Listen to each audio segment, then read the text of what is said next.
y'all. I hope everybody is doing good. I just wanted to hop on here and kind of talk about that amazing turkey hunt. I was just gonna let y'all know, Paul and I had a really good time doing it. And you know, I can completely understand why we didn't see a turkey. But apparently I called up something though. You know, we did. Paul wouldn't let me film him calling. Now, he can do it a lot better than I can. But it's been probably almost 5 years, I think, since I had even picked up a turkey call. So, and I had actually picked it up that day. Had my little 1-year-old grandson here, and I started doing it just to see, you know. And he was looking at me, he was smiling real big, and he was kind of laughing, and I thought, oh boy. But anyways, I just kind of wanted to go over, you know, things again. And then I actually had something happen later that night that I will explain. But, you know, we was doing our turkey hunt, if you want to call it that.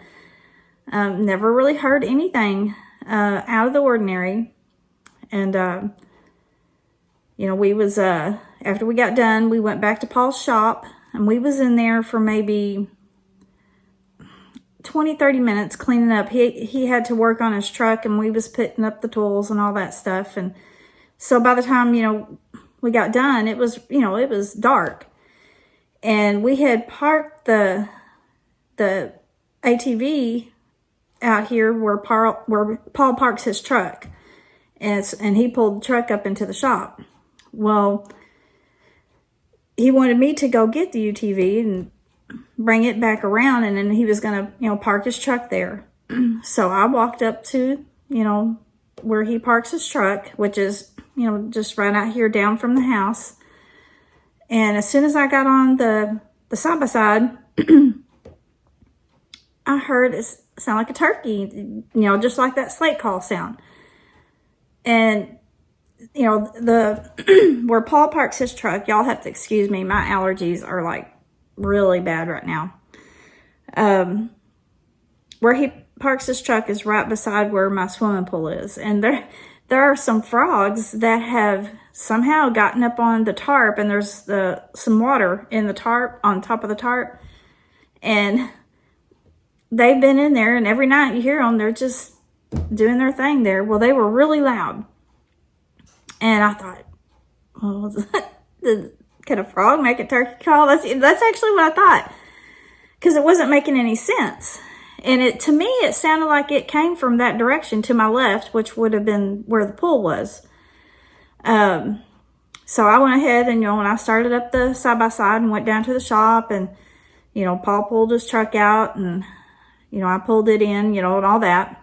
And so, you know, he was locking up the shop. And I came on up to the house, and I was already in the house, and I was standing, you know, kind of close to the front door, but then I hear this turkey call again, and I thought, oh, well, Paul must be coming back. He must have brought the turkey call with him. That's what was going through my mind. And then I looked over, and he was coming up, you know, in front of the house here. And so then he comes in, and he said, was you doing the turkey call? And I said, no. And I said, that wasn't you? And he said, no. You know, so we went back outside, you know, and we was listening and never heard it again. But now he said that whenever I went to go get the side-by-side, or UTV, whatever you want to call it, he said that it came from behind me, in the woods behind me, right up in there where I had my first sighting. And, you know, he probably had a better advantage of hearing, because, like I said, those frogs was right there beside me. And that's just creepy, because, you know, I had walked there. It's probably from, you know, where he parks his truck to the shop is about 65 yards, maybe. I don't know. But when I backed up, I backed out, and he had his work truck parked on the other side, on the other, and it wasn't underneath the little carport. So, but I had to back out and kind of back up past it, which put me pretty close to those woods. It's too close for me, anyways. Knowing now, and it's just creepy, y'all. And but he, like I said, he had a better advantage point of hearing it versus me because of the frogs. And then, the second time I was in the house, I couldn't tell which direction. He said it came from the same area, that direction. But he thought it was me up here, like maybe right outside the door doing the turkey call. I don't know. But, he said it came from this area again. So, this was way after dark, and turkeys do not do that call after dark. They're on their roost. And, like I said, it would have to be either a human or a Sasquatch. And can I say 100% that, no, it wasn't a person? No, I can't. But, I can't prove that. But why would a person be out here doing this after dark? And the thing is we know all the property owners around us, that have property, they wouldn't do something like that. Would a poacher? It don't even make sense. So yesterday, I wanted to go look. We took the side-by-side and we rode up, and we was going around any areas that had dirt around that general area, because there's a little road that goes back through there that goes to a pond. And, we looked, and, there was no tracks of any kind, human or otherwise. There was some deer track, but, and the thing is when we were hunting initially, the first, we did wind up behind Paul's shop, but we was hunting back in this area. And, when I went out yesterday and was walking around and looking, it was noisy because of all of the leaf litter and the sticks. And I did film that, but it's nothing exciting. I didn't film for very long. The ticks are out. We was already finding ticks. And plus, there was a cottonmouth that had went up into there, so no. But anyways, I probably won't show any of that, but I looked around, just to see if I could see anything.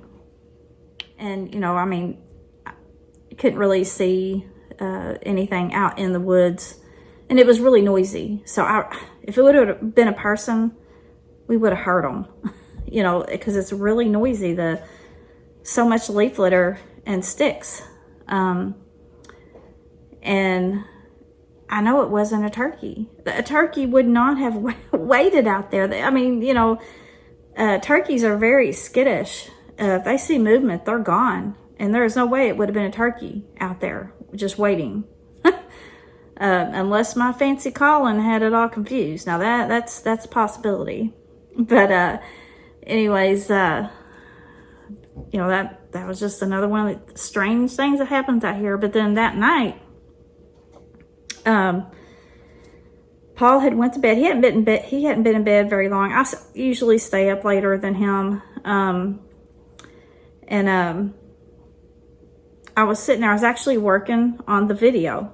And then all of a sudden, I hear, it was on the roof. And I don't know what pitch our roof is. Paul knows. But, we have, in the living room, which this is right here is not, what you're seeing in the living room. This is kind of goes towards the hallway and stuff. But the peak of our living room in here is 21 foot. So, and it's all open. And like I said, I don't know what pitch it is, but so I don't think it was something crawling on our roof.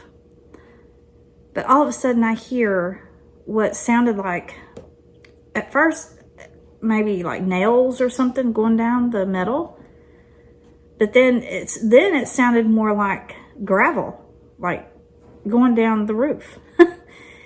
And so yesterday I came in the house and I had Paul go out there and pick up like a handful of small rocks and toss it up there about in the general area.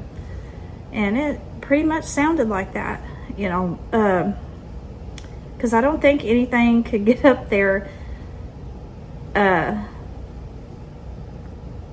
You know, it's too steep. I can't picture anything getting up there and then just sliding down. And I really didn't hear like the sliding part. I just heard like the scraping, you know, unless a bat flew into our roof and it was scratching on the way down or something. That would be the only thing. But, you know, when Paul done the rocks, that's what it kind of sounded like, was, you know, like a small, not big rocks, small rocks being tossed up there and then it, you know, down. But, you know, that's just another, something crazy. I don't know, y'all. It scared me. I actually almost woke Paul up, but I thought, no. And I just sat there and looked at the window. And then I turned on our security camera, which points out in that direction. I don't know how, if it was rocks, how it could have, you know, unless they threw it from the other side of the carport. And I looked around and I didn't see anything. Thank God. But, you know, that's about it. I'll give y'all a cabin update. We're going to do something a little different on the cabin. And I'll be going outside here in a few minutes and filming that. And then, of course, if anything else happens this evening, I'll add that to this. So, anyways, I'll be back. Okay, before I give y'all a cabin update, I was going to show y'all this. Right there where his truck is parked is where the side-by-side was parked. And so when I came up here, you know, I had to back it up, and his work truck was parked right over here. So I had to back up, you know, past it and, you know, back up into this direction right here and back up into here. And now Paul said that's where it sounded like to him that the turkey call was coming from, was up in there. So if it was up in there, if that's what it was, that's, you know, just kind of creeps me out. And people have asked about that cross right there. You know, if we have something buried there. No, but we had a cedar tree, a big cedar tree there that had died. So Paul cut it down. He just made a cross. Makes me feel better because right up in there is where I had my siding. But anyways, I just wanted to kind of show y'all, you know, where we heard it coming from. And then also me and Paul had discussed that, you know, was it trying to lure us, you know, make us come closer to the woods to see if there was a turkey. I don't know, it's just something else that we had kind of talked about. I mean, who knows what these things were thinking, you know, if that's what it was. Anyways, I'll give y'all a cabin update. Okay, for the ceiling, we decided to do plywood and burn it. And we're going to put the plywood up there. It'll be on top of the roof, you know, facing down. And then we'll have the tar paper and the insulation and then the metal. So when you walk inside, you'll be able to see this and the beams. So I think that's gonna turn out very pretty. Okay, we was out here doing a few things, and Paul had just walked in the shop, and I was standing about in this general area that I'm at right now, and I heard a tree go over back back in through there somewhere. About the same area where we heard the knock the other day. And I mean, I know it could be natural, but I mean, there's no wind. And I heard a loud crack, and then I heard the tree go over and fall. But anyways, you know, maybe nothing, but if anything else happens, I'll let y'all know.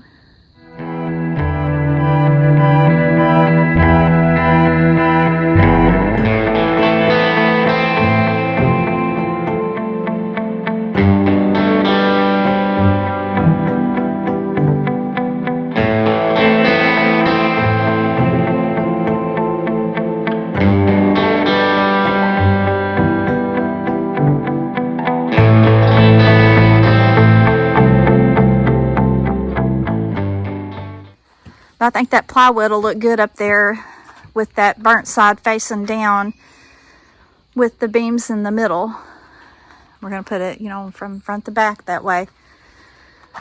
But Paul's trying to get stuff ready to start hauling the plywood up. He put that board there along the edge so that way when he lifts the plywood up, he can put it on that. It'll stay there. But they're calling for rain, so it's probably going to be Saturday before he can actually start putting it up there. I don't know, he might decide to start doing it earlier. He just didn't want it to get wet. I had something rub my foot. I thought it was a snake. It was a stick. Oh, Lord, scare me. But anyways, just wanting to let y'all see that. Kind of know what's going on. But I'm going to get off here. Love and appreciate y'all. Hope y'all have a good week. And I hope the good Lord blesses everyone.